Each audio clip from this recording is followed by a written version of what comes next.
안녕하세요. 안녕하세요. 네, 소개 한번 부탁드리겠습니다. 네, 안녕하십니까. 의학박사 서재걸입니다. 주로 난치병 치료 잘 안 되는 분들 많이 보고 있습니다. 간단하게 소개하셨지만 워낙 이력이 화려하시기 때문에 여러 가지 부분에 대해서 질문 드릴게요. 나이가 들수록 면역력이 떨어지잖아요. 이게 자연스러운 노화로 받아들여야 하는지 아니면 관리를 해야 되는지. 절대적으로 관리를 해야 됩니다. 네. 자연스러운 노화는 없습니다. 그냥 놔버리면은 급격한 노화가 옵니다. 잡아야 천천히 오겠죠. 면역력에 대해서 여러 가지 얘기를 하는데 저는 이렇게 얘기합니다. 그냥 제자리로 돌려놓을 수 있는 힘, 그게 면역력입니다. 그러니까 오늘 쓰고 오늘 제자리 돌려놨으면 면역이 유지되지만 그걸 미루면은 이제 그때는 큰 병이 되는 거죠. 제자리 돌려놓는 정리하는 힘을 기르시면 면역력이 올라갈 수밖에 없습니다. 그럼 면역력이라는 거는 제자리로 돌려놓는다는 개념이에요? 아니면 그보다 더 젊어질 수 있다는 거예요? 제자리를 돌려놓으면 계속해서 똑같은 위치에서 쓰니까 오래 쓸 수 있죠. 정말 그 물건 자체가 망가지지 않는 한은 계속 쓸 수 있는 거가 되겠죠. 결론적으로 네. 그 자리에 있기 때문에 시간이 지날수록 젊어진다라고 볼 수도 있나요? 그렇죠. 남들이 다 늙어버리기 때문에 상대적으로 젊어지는 건 사실 맞죠.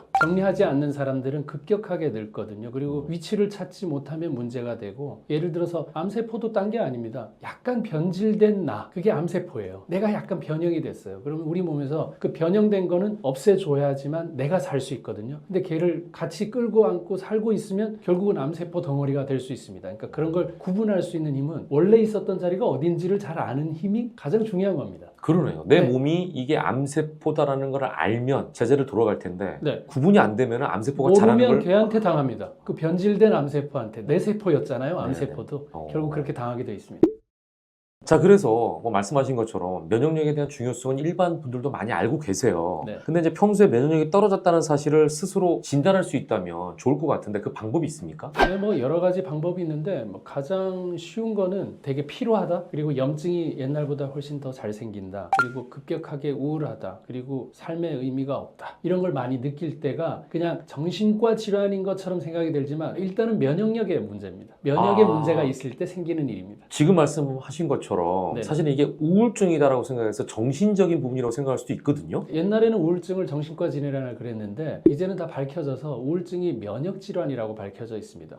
우울증의 대표적인 약이 뭡니까? 항우울제인데 그게 세로토닌 나오게 하는 거거든요. 그 세로토닌 90% 어디서 만듭니까? 장에서 만들죠. 그러니까 세로토닌이 만들어지지 않아서 우울한데 그 우울한 거는 장에 있는 면역력이 떨어져서 세로토닌을 그만큼 못 만들어낸 거거든요. 결론적으로는 면역이 떨어져서 우울한 사람이 훨씬 많은 거죠. 그럼 두 개가 구분이 되는 게 아니고 거기에 대한 개념이 바뀐 건가요? 네, 구분보다는 우선순위의 문제입니다. 그게 떨어져서 우울해진 사람들은 그걸 고치는 게 맞는데 우리는 우울증 그러면 항우울제 이렇게 가버리기 때문에 치료할 어떤 찬스를 놓치고 있는 거죠. 예를 들어서 유익한 균을 많이 먹어본다거나 하는 걸 먼저 해보고 우울증을 고칠 수도 있어야 되는데 무조건 우울증은 정신과 질환이야 이렇게 가버리면 위험하다는 겁니다. 지금 말씀하신 것처럼 면역 시스템이 그만큼 중요하다는 건데 그러면 뭐 지금도 잠깐 말씀하셨지만 면역 시스템에 문제가 생긴다면은 여러 가지 증상이 나타날 것 같아요. 그 증상만 제대로 알아도 우리가 좀 경계심을 가질 것 같은데 어떤 증상이 나타날 수 있다고 생각할 수 있을까요? 일단은 가장 큰 거는 염증이 자주 재발되고 염증 다음 단계가 통증이거든요. 이유 없이 아픈 거는 면역의 문제가 틀림없이 맞죠. 그리고 염증이 옛날보다 오랫동안 지속된다. 만성염증이 된다. 이것도 내 면역력이 빨리빨리 해결하지 못하고 제자리에 못 갖다 놓으면 그게 쌓이게 되기 때문에 만성이라는 이름을 붙여서 염증이 되는 거거든요. 급성은 금방금방 해결이 되잖아요. 한 실험 연구 통해서 보면 대식세포라고 이제 면역세포가 있는데 만성염증 있는 사람들은 움직이질 않아요. 움직이질 않으니까 잡아내질 못하는 거죠. 결국 대식세포나 이런 백혈구나 이런 것들을 움직이는 것도 면역의 힘이기 때문에 일단은 염증이나 피로도나 통증이나 이런 게 많다면 내 면역이 떨어져 있다. 그리고 했던 말 또 하는 사람들은 진짜 면역력 체크해봐야 됩니다. 인지장애가 생긴 거죠. 본인이 한 말이 했던 말인지를 구분하지 못하고 있다. 그럼 이제 뇌에 나타난 어떤 면역 기능의 저하라고 볼 수 있습니다. 그래서 앞으로 치매가 될 수 있는 부분이 있죠. 인지장애 다음에 치매가 올 수 있으니까 결국 이런 것들을 예방하려면 면역부터, 머리부터 고친다가 아니라 면역부터 고쳐야 됩니다. 지금 말씀을 듣고 보면 우리 인간에게 나타나는 굉장히 많은 증상들 있잖아요. 네. 내 몸이 이상해진다라고 하는 증상들이 얼핏 다 면역이랑 관계된다라고 생각할 수 있을 것 같은 말씀이거든요. 그러니까 우리가 산소를 마셔야 살고 음식을 먹어야 당분을 먹어야 사는 게 너무 뻔한 소리 같은데 그게 당연한 얘기인 것처럼 시작은 우리가 음식이 들어왔는데 입으로 들어온 건 우리 몸에 들어온 게 아니죠. 소장을 통과해서 혈액으로 들어왔을 때만 우리 몸에 들어온 거거든요. 그러면 우리 몸에 어떤 게 들어왔느냐부터가 우리 몸에서 시작인데 건데 그 시작이 잘못됐다가 우선순위가 돼야지만 질병을 치료할 수 있지 않겠습니까? 근데 질병은 이름이 많죠. 당뇨다, 뭐다, 뭐 혈압이다 이런 게 많지만 근본적인 치료는 외부에서 뭔가가 들어와서 우리 몸에서 잘못 일어난 일의 결과 아닐까요? 그렇다면 거기서 첫 관문이 결국 소장에 있는 여러 가지 유익한 균들이 충분하면 좋은 음식물이 들어올 거지만 그게 부족하면 좋은 음식물이 밖으로 나가버리고 안 좋은 게 들어와 버리면 그때부터 생기는 수많은 일들이 질병입니다. 그래서 면역이 우선적으로 검토돼야 됩니다. 말씀을 들어보면 모든 거의 베이스는 일단 면역이네요. 베이스죠. 모든 예. 게 다는 아니지만 기본은 이거부터 체크해 봐야 된다. 그건 확실히 맞습니다.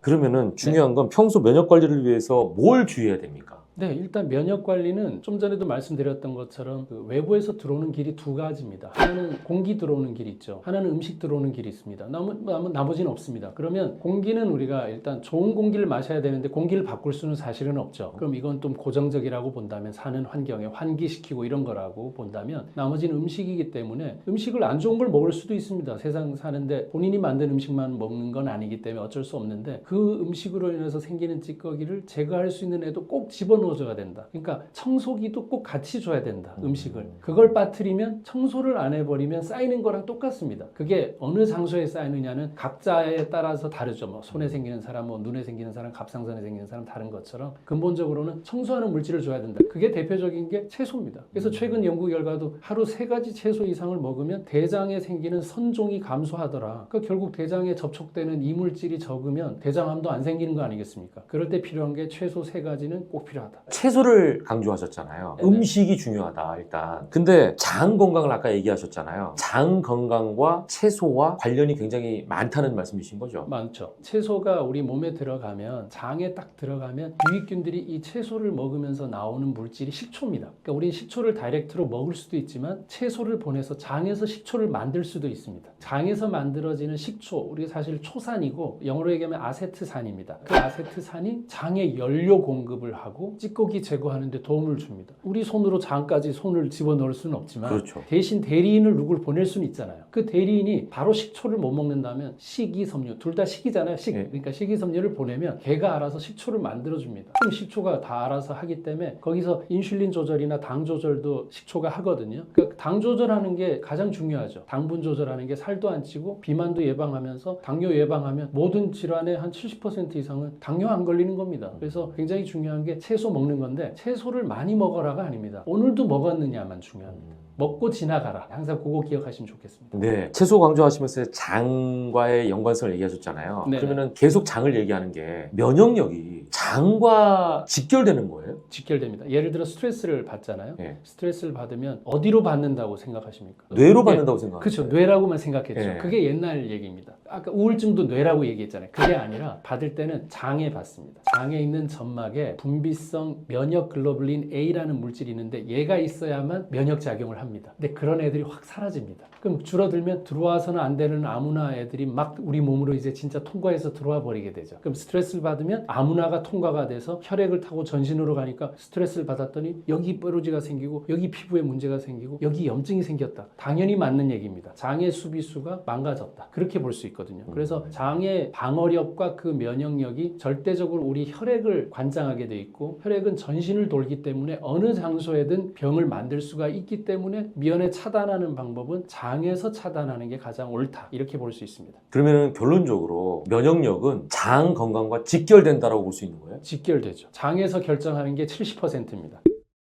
그렇다면 장 건강을 위해서 어떻게 하느냐가 중요할 것 같아요. 저도 지금까지 실천해 오고 있는데 장이 좋아하는 일을 하면 됩니다. 장이 필요한 일을 해주면 됩니다. 뭐냐 하면은 급작스런 다이어트를 해서 너무 뭘 안 먹어버리면 장도 관이지 않습니까? 관. 내용물이 없으면 납작해져 있지 않겠어요? 당연히 납작해져 있습니다. 원래. 그 내용물 부피만큼 벌어지게 되어 있거든요. 그래서 너무 밥을 안 먹어버리면 내용물, 거리가 없어지기 때문에 변이 좋아지지 않고 가스가 주로 차게 되어 있습니다. 그래서 기본적으로 밥을 꼭 먹되 양 조절을 해야 되고 때를 잘 가려야 되거든요. 그래서 좀 공복하는 시간을 충분히 주고 먹을 수 있는 기회에는 밥과 단백질 반찬과 채소가 꼭 포함된 반찬으로 어우러지게만 먹으면 비록 좀 먹는 게 안 좋은 게 들어가더라도 이 채소가 꼭 노폐물 제거하는 역할을 해주기 때문에 우리한테 면죄부를 줄 수 있습니다. 그렇게 해서 조화롭게 탄수화물, 단백질, 지방이 딱 조화로운 거를 식사로 선택해서 드시는 게 가장 중요한 중요한 방법입니다. 그리고 저 박사님께서는 네. 장 건강도 굉장히 강조하시지만 네. 장 건강 이외에 다른 부분도 굉장히 강조하시더라고요. 네네네. 그게 바로 등 건강입니다. 이거는 좀 생소하거든요.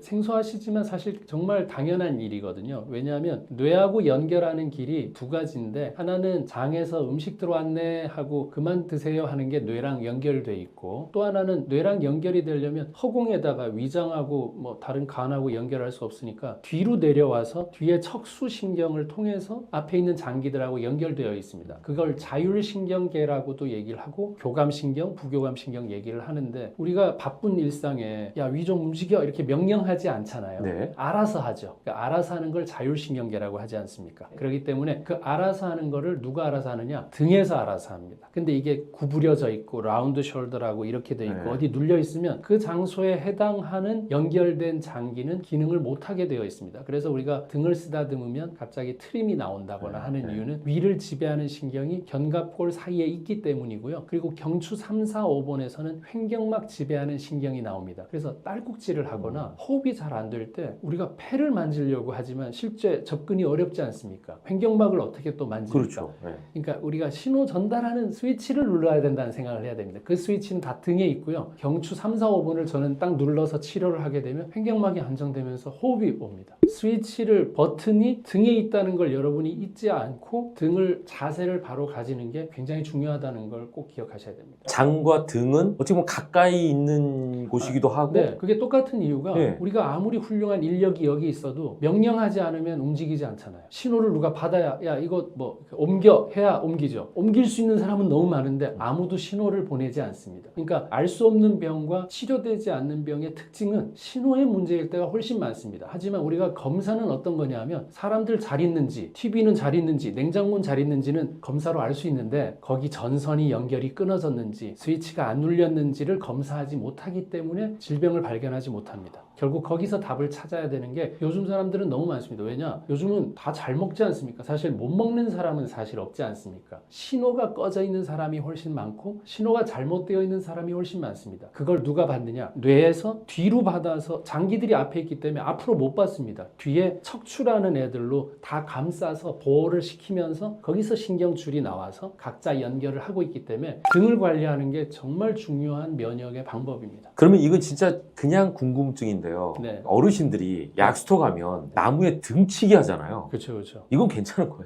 두 가지로 또 설명할 수 있는데 등 쳐서 다치는 거는 정말 나쁩니다.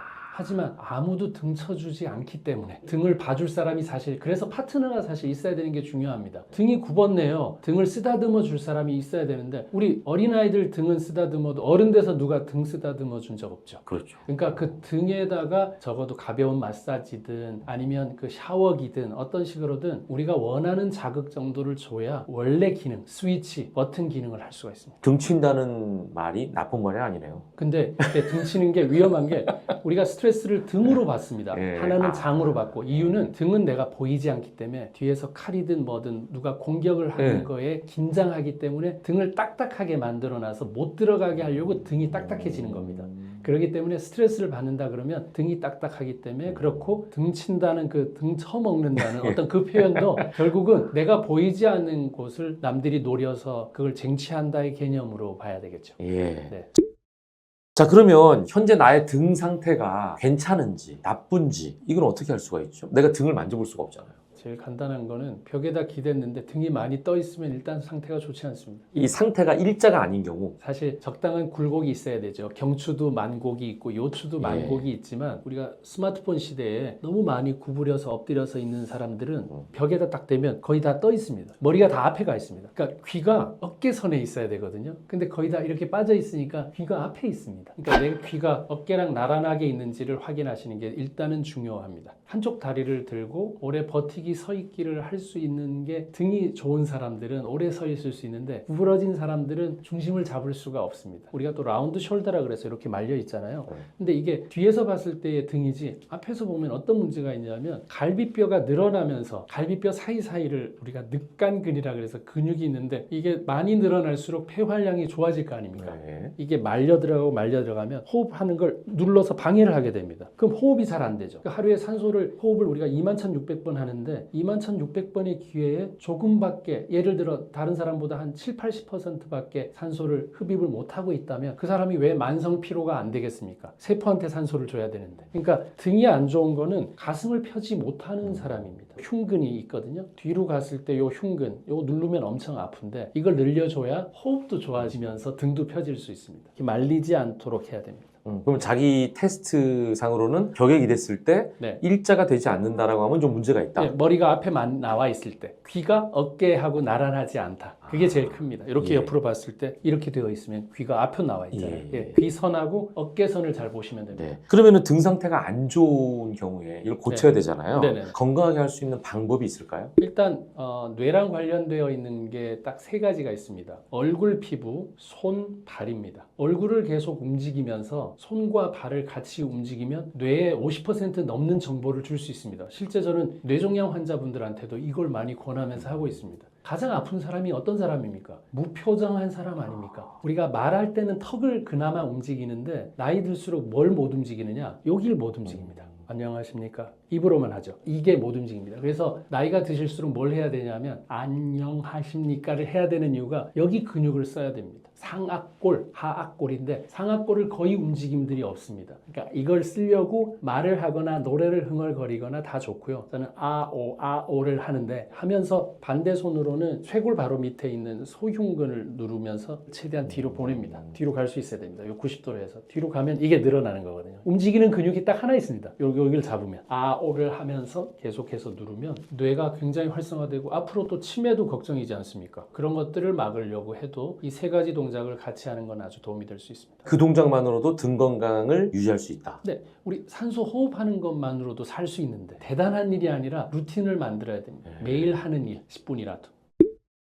자, 우리 주변에 보면 네. 암 환자들이 너무나 많잖아요. 맞습니다. 사실은 그냥 암이 이렇게 흔한가 싶을 정도로 많은데 그러다 보니까 나도 혹시 암에 걸리면 어떡하지 이런 걱정이 있거든요. 암은 왜 생깁니까? 너무 기초적인 질문이면서 근본적인 질문인데요. 첫 번째, 암의 원인 30%는 음식, 나머지 30%는 흡연입니다. 5%가 유전입니다. 나머지가 있고요. 음식을 잘 먹고 담배를 안 피면 60%입니다. 대주주, 최대 주주가 될 수 있습니다. 암 안 생기는데. 그러니까 그만큼 유전이기 때문에 나는 안 될 거야 라기보다는 잘못 먹어서 다른 습관 때문에 이제 이렇다는 걸 일단은 인정하시면 너무 좋을 것 같고요. 두 번째는 세포의 입장에서 생각 좀 해주셔야 됩니다. 세포 입장. 옛날에 우리가 관심 있었을 때는 동식물에 관심 있죠. 동물과 식물. 저도 좀 이게 노력을 많이 했던 분야지만 유산균과 이 미생물을 연구를 하게 되면서 이제 우리 국민들이 미생물을 알게 됐어요. 왜냐하면 유산균이라는 걸 알게 되셨으니까. 근데 요즘 MZ세대들은 뭐 하는지 아세요? 무생물을 좋아합니다. 무생물이요? 내가 다룰 수 있고 내가 부담 안 되고 내 마음대로 할 수 있는 대상. 그래서 반려돌이라는 것도 있습니다. 돌을 키웁니다. 좀 씁쓸한 면도 사실 있긴 하지만 그만큼 스트레스 받는 걸 미리 차단하는 세대가 되지 않았나 이런 생각이 듭니다. 그 설명을 드리는 이유가 세포 입장에서 한번 생각을 해야 된다는 얘기죠. 세포는 두 가지 형태로 죽습니다. 하나는 죽을 때 돼서 죽는 거. 그걸 자연사라고 합니다. 그러면 어떻게 되느냐? 세포 안에 있었던 물질들을 다 재활용할 수 있습니다.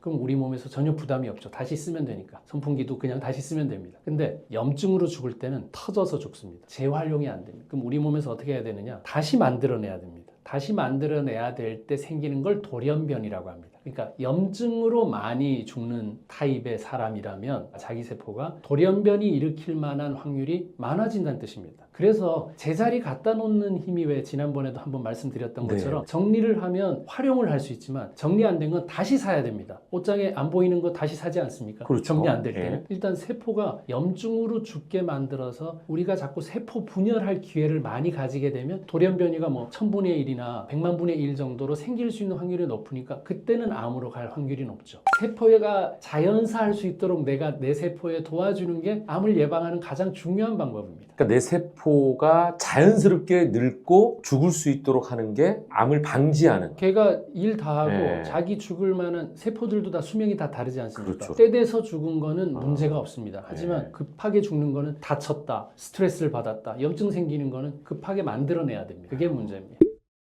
그러면은 자연스럽게 세포가 생을 마감하면 좋겠지만 그러지 못한 경우에 이제 암이 생긴다고 말씀하셨잖아요. 그 암이 생긴 경우도 네. 초기에 발견하면 우리가 쉽게 치료할 수 있다고 생각을 하는데 맞습니다. 어떻게 하면 암을 빨리 발견할 수 있습니까? 물론 이제 건강검진이라는 게 있긴 한데요. 일단은 건강검진이 제일 중요하다고 봐지죠. 왜냐하면 정돈하면서 사실 게 아니니까. 막 살다가 걱정이 돼서 검진을 받으신다면 검진이라도 정확하게 받아야죠. 두 번째는 가까운 어떤 병원에 주치의처럼 상담할 수 있는 선생님을 꼭 둬야 됩니다. 그게 없으면 주변에 물어봐서 답 안 나옵니다. 잘못된 치료도 할 수 있습니다. 그래서 병원에 선생님이 다 나하고 궁합이 맞지는 않지만 어떤 궁합 맞는 선생님을 잘 만들어서 내 상태를 이렇게 시리즈로 좀 얘기해 줄 수 있는 선생님을 꼭 마련해 두는 게 좋겠다. 아니면 어떻게 오셨어요? 밖에 없죠. 처음 보는 우리 환자분밖에 없으면 또 새로운 얘기를 해야 되니까 이해할 시간이 없습니다. 마지막으로는 이제 가까운 지인들을 둬야 됩니다. 혼자서는 자기 병을 발견할 수가 없습니다. 너 요즘 이상한데? 너 말이 요즘 옛날보다 어눌한데? 이렇게 해서 발견되지 않습니까? 본인이 본인을 제일 모를 수가 있습니다. 병에 대해서는. 지인들을 통해서 얼리 디텍션이라 그러죠. 조기 발견할 수 있는 거. 그리고 나머지는 정말 습관을 매일같이 루틴을 가지고 하는 방법. 그게 사실은 제일 중요합니다.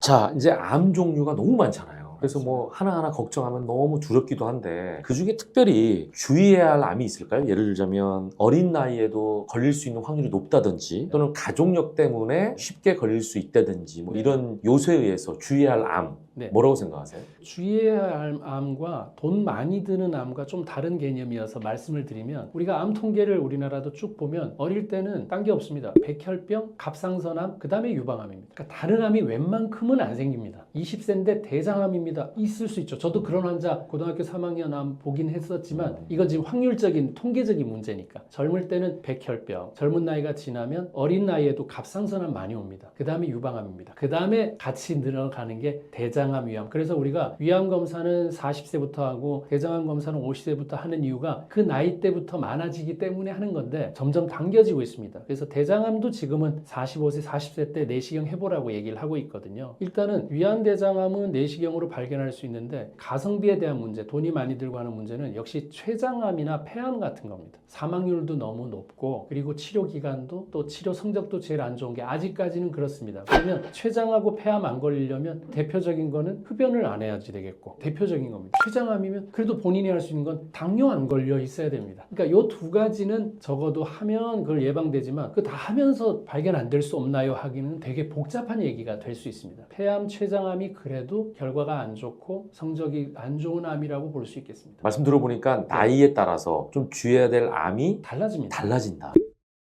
그러면은 네. 계속해서 서재걸 박사님께서는 음식을 강조하시니까 암을 예방하기 위한 음식과 먹으면 안 되는 음식 같은 것도 정해져 있겠죠, 어느 정도. 그거는 이제 음식 이전에 처음 우리가 면역을 담당하는 게 침입니다. 침. 하루에 침이 얼마나 나오는지 아세요? 1리터에서 1.5리터 나옵니다. 우리 물 하루에 얼마나 먹어야 될까요? 한 2리터 이상 먹으라는 얘기는 하는데. 그건 이제 좀 과한 표현이긴 하고, 예, 우리가 재활용도 되기 때문에, 그러니까 침 흘린 만큼은 물은 먹어야 되지 않을까 하는 생각은 들잖아요. 그래서 우리가 1에서 1.5리터 물 먹으라고도 하거든요. 침 안에 면역 성분들이 엄청나게 많이 있습니다. 침 한번 거쳐서 간 물질들하고 꿀꺽 삼켜서 위로 바로 넘긴 음식이라면 1차 방어선을 무너뜨리고 넘어가 버리게 되거든요. 그러니까 많이 씹어야 된다는 얘기는 침 때문에 의미는 있습니다. 그래서 일단 어떤 음식을 먹는가도 중요하지만 먼저는 그래도 씹어서 넘기는 음식을 꼭 먹어야 되겠다 하는 게 일단은 1번이라고 생각이 들고, 그리고 물은 30초만 돼도 혈관에 바로 나가거든요. 우리 마시자마자 혈액이 되게 끈적해요. 아, 혈액을 끈적한 걸 어떻게 해결할 수 있을까? 물을 마시면 30초 뒤에 희석이 된다니까요. 물이, 혈액이. 예, 그렇기 때문에 물을 한꺼번에 많이가 아니라 홀짝홀짝 마시라고 제가 꼭 얘기하거든요. 계속 50씩 100cc 정도를 자주 마시는 게 혈액이 끈적해지는 걸 예방할 수 있기 때문에 너무 당연한 얘기 같지만 침이 나오도록 해야 되고 물을 그만큼 먹어야 된다를 기본 전제하에 하고서 그 다음에 좋은 음식도 있죠. 채소도 필요하고 이제 그런데 채소의 식중독의 70%가 생채소거든요. 생을 너무 좋아하지는 마세요. 우리가 믿지 못할 세상이 됐어요. 생이라는 얘기가. 그리고 가열한 채소를 드셔라. 나이 드신 분들일수록 대장균 제일 많다고 상추 그냥 먹은 사람들 대장균 때문에 문제 생긴 경우들도 많이 있었잖아요. 그렇기 때문에 때문에 일단 잎채소 같은 것들은 물에 충분히 세척해야지 되겠고, 아니면 식초물에라도 좀 담궜다가 먹는 게 중요하고, 그럴 바에야 좀 익힌 채소 먹는 것들을 평소에 습관적으로 좀 하시는 게 사실은 좋겠다. 견과류 같은 거에 아주 소량 먹어서 우리한테 꼭 필요한 단백질과 기름, 요걸 꼭 섭취하는 게 좋고, 나머지는 밥과 고기나 달걀 같은 단백질 섭취하는 거, 이런 것들이 중요하다고 볼 수 있겠습니다.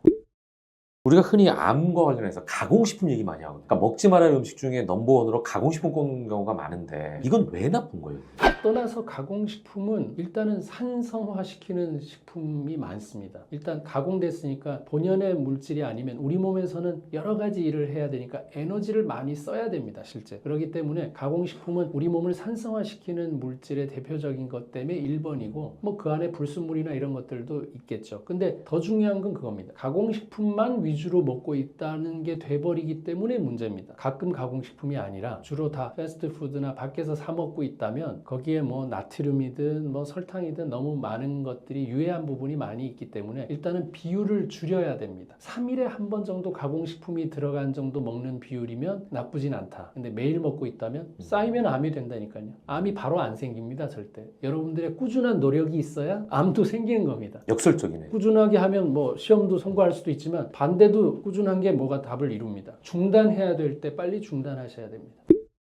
요즘에 그 간헐적 단식도 유행이잖아요. 그리고 네네. 이제 내 공복 상태를 좀 늘리기 위한 방법으로도 간헐적 단식이라는 걸 하게 되는데, 이거는 암과 관련해서는 괜찮은 방법이에요? 아니면 이 습관이 별론가요? 습관은 괜찮은데 좀 구체적인 설명을 드려야 되는데, 최근에는 이제 면역 관문 억제제라 그래서 면역 항암제라는 게 나왔습니다. 옛날에는 항암제라는 게 세포를 일방적으로 공격해서 정상 세포도 한 30%를 공격하니까 머리카락도 빠지고 여러 가지 부작용이 많았는데, 네. 요즘은 면역 항암제라고 나왔는데, 그게 뭐냐면 면역 세포하고 암 세포가 손을 잡습니다, 이렇게. 근데 암 세포가 손을 내밀어요. 그걸 관문이라 그러거든요. 요 손을 내미는 순간 면역 세포가 기능을 상실해 버립니다. 요걸 잡지 않게 만드는 게 면역 항암제입니다. 그래서 제가 왜 이 면역 항암제 얘기를 하냐 하면은, 면역 항암제처럼 아무나 하고 손 잡으면 안 되는 게 이겁니다. 바로 암세포가 손을 내밀기 때문에. 그러네요. 예. 자, 그래서 이 손을 안 잡게 하려면 공복 시간을 반드시 둬야 됩니다. 그래서 간헐적 단식이라는 워딩이나 문구가 중요한 게 아니라, 정확하게 하루에 공복 시간을 꼭 가지게 되면 공복할 때 이런 치유가 일어나거든요. 염증 없애고 잘못된 거 고치는데, 계속 먹고 있는데 언제 고칩니까 도대체? 소화하기 바쁜데. 그러면 이게 간헐적으로 네. 공복을 하는 것 자체가 잠자는 거랑 비슷하네요. 똑같습니다. 잠을 자야 되고, 잠자는 시간 앞뒤로는 아무것도 안 먹어야 된다를 하면 그냥 공복이 되는데, 너무 간단한데 그걸 굳이 이름을 붙여서 간헐적인 단식이라고 표현하는데, 저는 12시간에서 16시간 공복을 하고 있거든요. 굶고 있지 않습니다. 저녁 먹고 나면 일절 뭘 안 먹고 그 다음날 아침 넘어서 밥을 먹습니다. 이게 공복입니다. 간헐적이고 뭐고 할 필요도 없습니다. 잠잘 때 자게 내버려 두고 먹을 땐 집중해서 먹고를 뚜렷하게 하는 게 사실 암 생기는 것도 예방할 수 있고 하는데 굉장히 도움이 되는 식단입니다. 그럼 지금 암 예방을 위해서 주의해야 할 식사 방법 중에 네. 최고는 공복 시간을 늘려라, 이렇게 정리할 수 있을까요? 공복 시간을 늘리는 것도 있고 공복을 유지하는 게 훨씬 중요합니다. 46세 이후로는 많게는 18시간 공복하고 6시간 내에 다 먹어라도 있고요. 16시간 대 8시간. 그리고 나이가 66세가 넘어가면 12시간 대 12시간. 그러니까 저녁 6시에 먹었다면 아침 6시까지는 아무것도 먹지 마라. 근데 12시간 안에 실컷 먹지 않습니까, 우리가? 공복을 하거나 두 끼를 먹어서 브런치로 넘어가면 18시간 공복이 됩니다. 그렇게 해서 내 장기도 좀 아껴 쓰고 쉬는 동안에 얘도 일 좀 하게 만들어주면 암세포도 제거하고 훨씬 좋은데, 먹으면 소화하느라고 에너지 다 써야 됩니다. 그러면 청소 못합니다. 옷을 계속 사는데 언제 옷을 입습니까? 옷만 사고 있잖아요. 옷 입을 시간도 줘야죠. 그 균형이 깨진 게 결국 암세포로 가는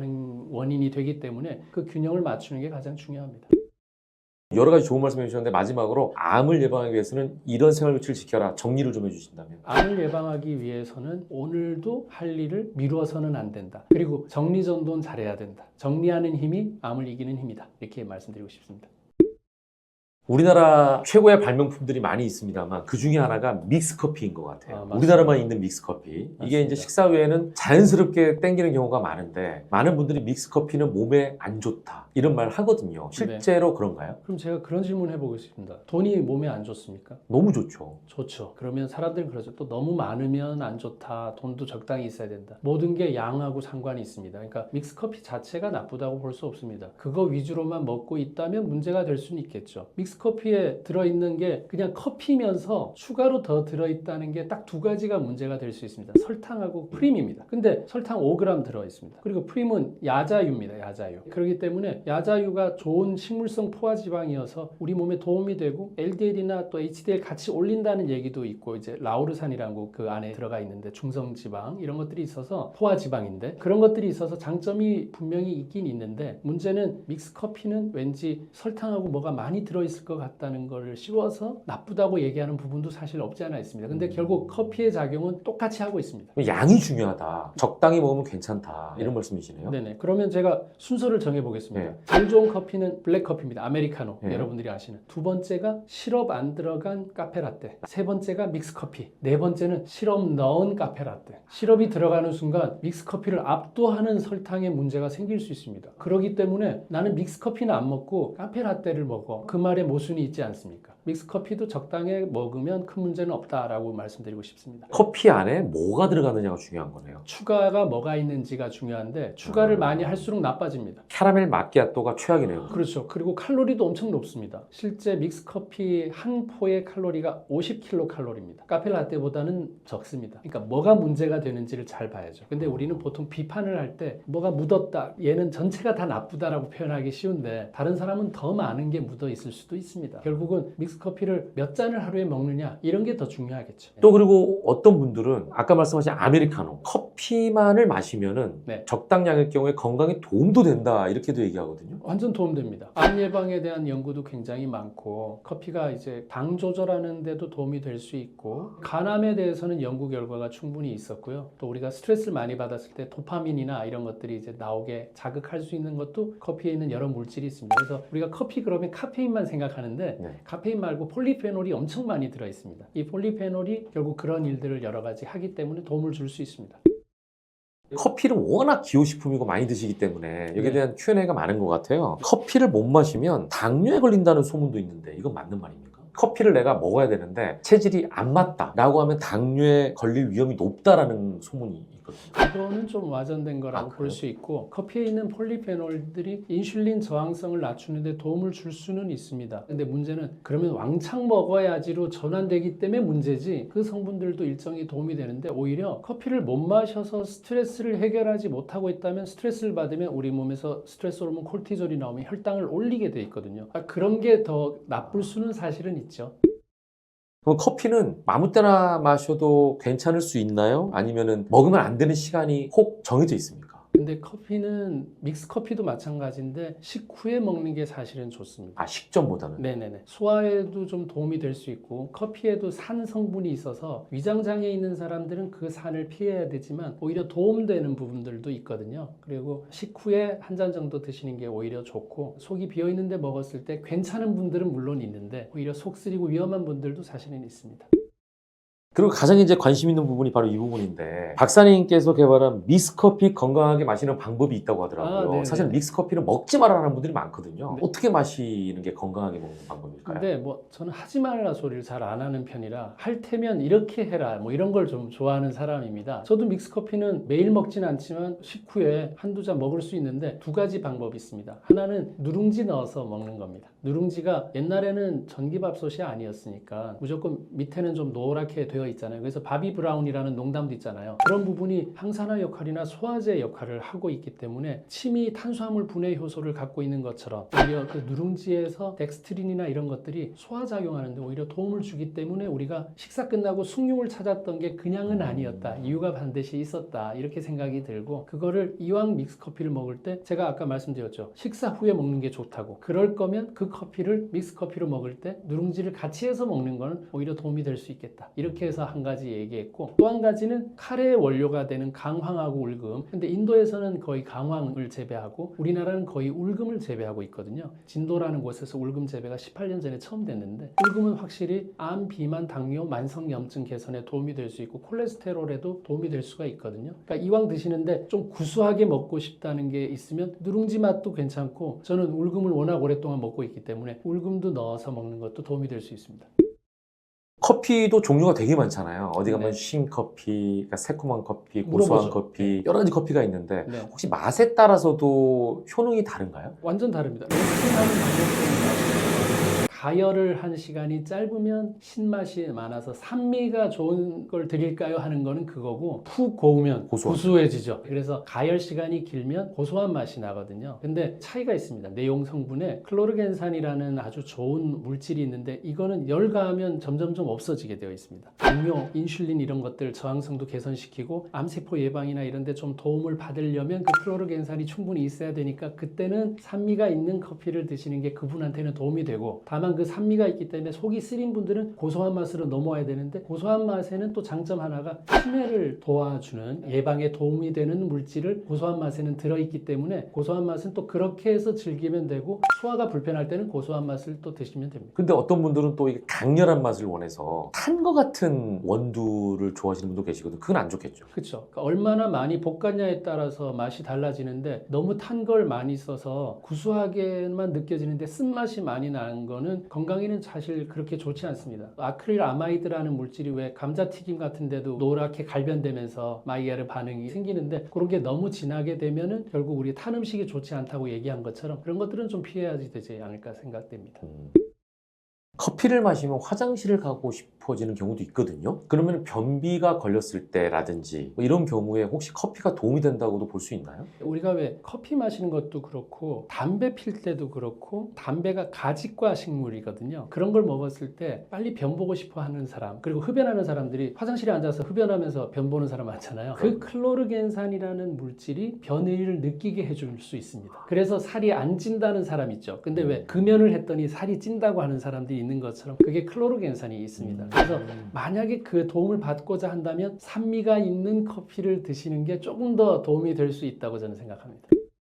마지막으로 커피를 좋아하는, 네. 대부분 대한민국 사람이 커피를 좋아하니까 주의사항이라든지 하시고 싶은 말씀으로 마무리해 주시면 좋을 것 같아요. 커피는 저도 하루에 한두 잔은 꼭 먹습니다. 왜냐하면 먹는 게 장점이 분명히 있습니다. 4잔, 5잔 넘어갈수록 다시 단점이 나오기 시작합니다. 그래서 하루에 2-3잔 먹는 거에서는 전혀 부담 느끼지 말고, 소화나 이런 데 문제 없다면 얼마든지 드셔도 된다. 하지만 커피라고 할 때는 커피가 바로 블랙커피가 진짜 커피니까 순수한 커피 위주로 먹었을 때 누리는 장점들이 더 많다. 설탕과 또 시럽이 많이 들어가면 전혀 커피 맛 설탕이 될 수 있습니다. 그래서 진짜 커피를 2-3잔 정도 하루에 즐기는 거는 즐겁게 얼마든지 드실 수 있습니다.